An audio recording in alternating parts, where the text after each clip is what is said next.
താൻ എന്നെ ഒരു അന്യനായി കാണുന്നത് എനിക്ക് സഹിക്കാനാവില്ല. ഇത് വാങ്ങിക്കടോ പ്ലീസ്. ഈ ഡ്രസ്സ് ധരിച്ചുകൊണ്ട് എനിക്ക് തന്നെ കാണണം. ഞാൻ വെയിറ്റ് ചെയ്യും. ആശുപത്രിയിൽ നിന്ന് വന്ന ഉടൻ തന്നെ നീ പ്ലാൻ ചെയ്യുന്നത് അവളെ മരുമകളായി അംഗീകരിക്കാൻ ഒരു ചടങ്ങ് നടത്തുന്നു എന്നുള്ളതാണ്. അങ്ങനെ ഒരു മനമാറ്റം ഉണ്ടാകാനുള്ള ഒരു കാരണവും ഞാൻ കാണുന്നില്ല.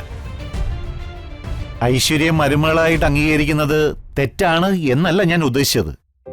പക്ഷേ എന്തുദ്ദേശത്തോടു കൂടിയാണ് നീ ഇത് ചെയ്യുന്നതെന്ന് എനിക്ക് മനസ്സിലാവുന്നില്ല. ഇതൊരു സതുദ്ദേശം അല്ലെങ്കിൽ തിരിച്ചടിക്കാൻ നല്ല സാധ്യതയുള്ളതാണ്. അത് ഓർമ്മ വേണം. ഇപ്പൊ തന്നെ ആരോ നിന്നെ കൊല്ലാൻ ശ്രമിച്ചു. നിന്റെ ഉള്ളിൽ വിഷം കലർന്നു. ആശുപത്രിയിൽ നീ മരണവുമായിട്ട് മല്ലിട്ടു. ദൈവാധീനം കൊണ്ട് നീ രക്ഷപ്പെട്ട് പുറത്തു വന്നു. അതിന്റെ വിഷമതകൾ മാറും മുമ്പേ അടുത്തൊരു ചടങ്ങ്, അതും ആഭ്യന്തരമന്ത്രി ഉൾപ്പെടുത്തിക്കൊണ്ടുള്ള വളരെ ആർഭാടമായ ഒരു ചടങ്ങ്. അത് കൈവിട്ട കളിയാകാതെ നീ നോക്കണം. ഐശ്വര്യയും നീയും ഒത്തുപോകുമെന്ന് ഒന്നുകൂടി ഗൗരവത്തിലൊന്ന് ചിന്തിക്കണം. നിങ്ങൾ തമ്മിൽ ഒത്തുപോകാൻ സാധ്യത കുറവാണെന്ന് എനിക്കറിയാം. അതുകൊണ്ടാണ് ഞാൻ നിനക്ക് മുന്നറിയിപ്പ് തരുന്നത്. മന്ത്രിയുടെ സാന്നിധ്യത്തിൽ ഒരു ചടങ്ങ് നടക്കുമ്പോൾ അതിൽ എന്തെങ്കിലും ഒരു പ്രശ്നമുണ്ടായാൽ അത് അദ്ദേഹത്തെയും ബാധിക്കും, നമ്മളെയും ബാധിക്കും. മന്ത്രിക്ക് നമ്മളോട് എന്തെങ്കിലും ഒരു നീരസമുണ്ടായാൽ അത് മഹിക്ക് വേണ്ടി നമ്മൾ കണക്കാക്കി വെച്ചിട്ടുള്ള എല്ലാ പദ്ധതികളും തകരും. അർജുനു വേണ്ടി ഐശ്വര്യയോട് നീ ഇല്ലാത്ത സ്നേഹം പ്രകടിപ്പിക്കുമ്പോൾ അത് മഹിയുടെ ജീവിതത്തെ ബാധിക്കാതെ നോക്കണം. ഇതിനെക്കുറിച്ചൊന്നും ഞാൻ ചിന്തിച്ചിട്ടില്ല എന്നാണോ നിങ്ങൾ കരുതുന്നത്? നിന്റെ ബുദ്ധിയും തീരുമാനങ്ങളെ ഒന്നും ഞാൻ ചോദ്യം ചെയ്തതല്ല. എന്റെ ആശങ്കകൾ നിന്നെ ഞാൻ അറിയിച്ചതാ.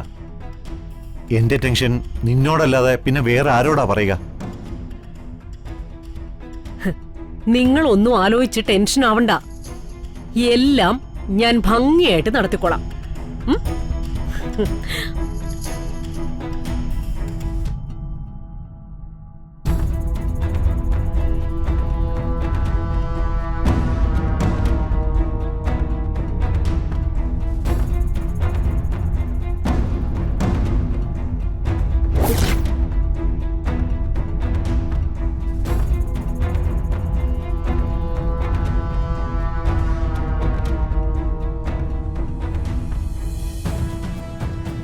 എന്റെ ജീവിതം നശിക്കുമെന്ന പേടിയിൽ ഞാനിവിടെ ഉരുകിക്കൊണ്ടിരിക്കുക.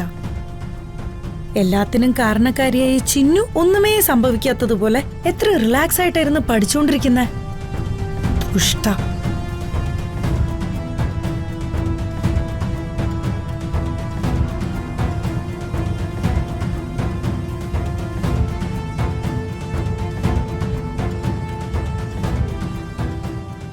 ചിന്നു പഠിക്കാണല്ലേ? അതെ സാർ. എല്ലാ ദിവസവും എടുക്കുന്ന സബ്ജക്ട് അന്നു തന്നെ പഠിച്ചു പോകുന്നില്ലേ നല്ലത്? അതെ അതെ, താനൊരു നല്ല സ്റ്റുഡന്റാ. മാത്രല്ല താനൊരല്പം പോലും വിശ്രമിക്കുന്നില്ല. ഫ്രീ ടൈം മുഴുവൻ വീട്ടില് അധ്വാനിക്കും. നേരം പോക്കിനായി ഒരു മിനിറ്റ് പോലും നീ ചെലവാക്കുന്നില്ല. എടോ, തന്നെ കുറിച്ച് ഓർക്കുമ്പോൾ എനിക്ക് അഭിമാനം.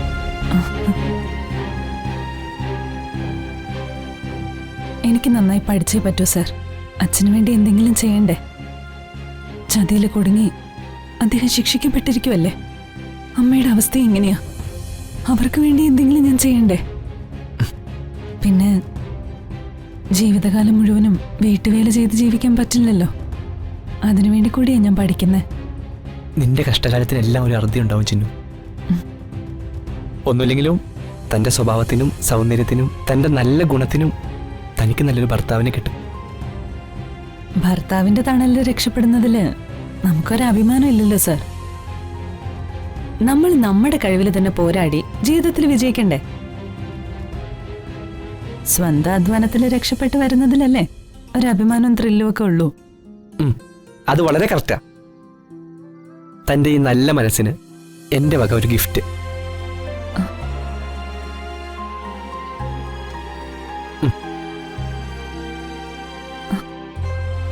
എന്താ ഇത്? ഒരു ഡ്രസ്സാ. എനിക്കിതൊന്നും വേണ്ട സാർ. എനിക്ക് കൊടുക്കാനുള്ള ഡ്രസ്സെല്ലാം എന്റെ കയ്യിൽ തന്നെ ഉണ്ട്.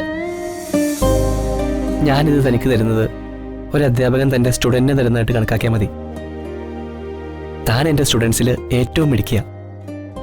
ഇവിടെ ഇപ്പോ ഈ വീട്ടിലാണ് താൻ താമസിക്കുന്നത്. ഈ വീട്ടിലൊരു ഫംഗ്ഷൻ നടക്കാൻ പോവാ. ഇനിയും ഫംഗ്ഷൻസ് ഉണ്ടാവും. അപ്പോഴെല്ലാം താൻ തൻ്റെ ഈ പഴയ ഡ്രസ്സുകൾ അണിഞ്ഞുകൊണ്ട് വരുന്നത് കാണുമ്പോൾ എനിക്ക് വിഷമം തോന്നാറുണ്ട്. ഒരു സെർവന്റിന് ഇതൊക്കെ തന്നെ ധാരാളമാണ് സർ. എടോ, താൻ ഇവിടുത്തെ സർവന്റ് മാത്രമല്ല, ഒരു കോളേജ് വിദ്യാർത്ഥി കൂടിയാ, അതും നിയമ വിദ്യാർത്ഥി. അതിൻ്റെതായ ഒരു മാന്യത ചില ഘട്ടങ്ങളിലെങ്കിലും താൻ കാണിക്കേണ്ടി വരും. അതിനുവേണ്ടിയാ ഞാനിത് സമ്മാനിക്കുന്നത് കരുതിയാൽ മതി. ഞാൻ തന്നെ എൻ്റെ സ്വന്തം ആളായിട്ട് കണക്കാക്കിയിട്ടാ ഈ സമ്മാനം തനിക്ക് വേണ്ടി വാങ്ങിയത്. ഇത് താൻ എൻ്റെ കയ്യിൽ നിന്നും സ്വീകരിച്ചില്ലെങ്കിൽ താൻ എന്നെ ഒരു അന്യനായിട്ട് കാണുന്നതെന്നാണ് അതിൻ്റെ അർത്ഥം. താൻ എന്നെ ഒരു അന്യനായി കാണുന്നത് എനിക്ക് സഹിക്കാനാവില്ല. ഇത് വാങ്ങിക്കടോ പ്ലീസ്. ഈ ഡ്രസ്സ് ധരിച്ചുകൊണ്ട് എനിക്ക് തന്നെ കാണണം. ഞാൻ വെയിറ്റ് ചെയ്യും.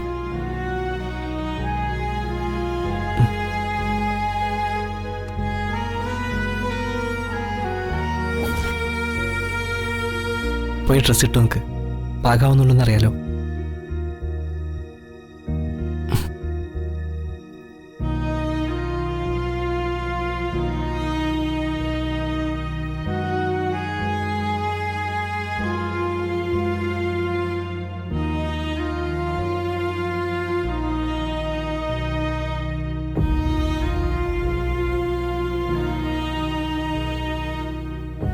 കൊള്ളാം. ഇവന്റെ ചേട്ടനെ ഞാൻ കസ്റ്റഡിയിലാക്കി അനിയനെ വല വീശി പിടിച്ച് ഇവളും ഇവിടെ സെറ്റിൽഡ് ആവാൻ നോക്കുക. സമ്മതിക്കില്ല ഞാൻ. എന്റെ ജീവിതം നശിപ്പിക്കാൻ നോക്കുന്ന ഇവളെ ഒരു കാലത്തും ഗതി പിടിക്കാൻ ഞാൻ സമ്മതിക്കില്ല.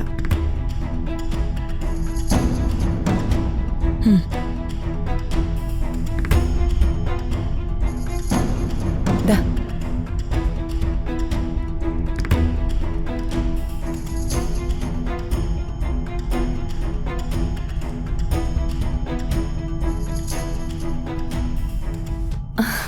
ആ പഠിക്കാനുണ്ടെന്ന് പറഞ്ഞിട്ടല്ലേ ചിന്നു ഇവിടുന്ന് പുറത്തേക്ക് പോയത്? എത്ര വേഗം പഠിച്ചു കഴിഞ്ഞോ? പഠിച്ചോണ്ടിരിക്കുവായിരുന്നു. അപ്പോഴാ മാഷ്. എന്നിട്ട് മാഷ് പഠിക്കണ്ടെന്ന് നിന്നോട് പറഞ്ഞോ? അങ്ങനെ പറഞ്ഞില്ല, പക്ഷേ ഈ ഒരു ഗിഫ്റ്റ് തന്നു.